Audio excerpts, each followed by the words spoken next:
Hello, and welcome back to day 9 of Save for Christmas. We definitely didn't miss yesterday or anything like that. We're just gonna ignore that. So we apologize for the inconvenience, but we're back for day 9 today. Today's topic, we will be in the Old Testament again, Genesis chapter 22, and our topic for overall is the fear of the Lord. Now, we're going to explain what that means, because a lot of people often get confused. Not a lot of people know what it means to have it in your life, okay? Now, today, the best example of the fear of the Lord would be the story of Abraham and Isaac, okay? So that's what we're going to be reading today. So Genesis 22:3 says, for this is God speaking to Abraham, "Take thine only son, Isaac, whom thou lovest, and get thee into the land of Moriah, and offer him there for a burnt offering upon one of the mountains which I will tell you of." Okay? Now, Moriah is the area, okay? And he's telling Abraham, take Isaac, your son, and give him as an offering. Now, what he means by an offering, or a burnt offering, as it says, is a sacrifice. He's telling him, you're going to use him as a sacrifice, okay? Now, in the Old Testament, the sacrifices that you would make were for forgiveness, first off, but they would be animal sacrifices, things like sheep, goat, animals like that, like very farm kind of animals. And obviously, God has never asked, nor after this has asked, except for Jesus Christ, a sacrifice of a human. Okay, so this is very kind of out of place. However, it is a commandment of God. And Abraham, being a man of very strong faith, listened. He had a fear of the Lord, which is our topic. He had this fear of, I need to do this or else the Lord will punish me. So I'm going to do it, okay? Because he knows that whatever it is that the Lord will have him do, if he doesn't do it, the punishment can be much greater. Take as an example what we've already talked about previously, Jonah. Jonah did not listen to God, so he was swallowed by a whale, and he was cast into the stomach of a giant fish. And obviously that would be pretty tragic for Abraham, and we'd have a lot more problems if Abraham did not listen. Which makes you think that if some of the people back then, or now even today, had listened to God, how much better off would we be? The answer is we may still be in the Garden of Eden today.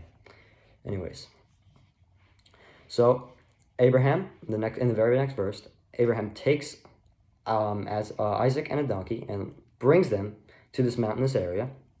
And as it says, he created a altar out of wood and laid Isaac onto it. He's listening to God. And now, right here, verse 10, and Abraham stretched forth his hand and took the knife to slay his son. He was ready to do it. In his heart, as God knew, in his heart, he was prepared to listen to the Lord, and which came in the form of offering his son as an offering his son as a sacrifice, as a burnt offering. And the angel of the Lord, very next verse, called him and said, "Here am I." And he said, "Lay not thine hand upon the lad, neither do thou anything to him." Do not do anything to this person.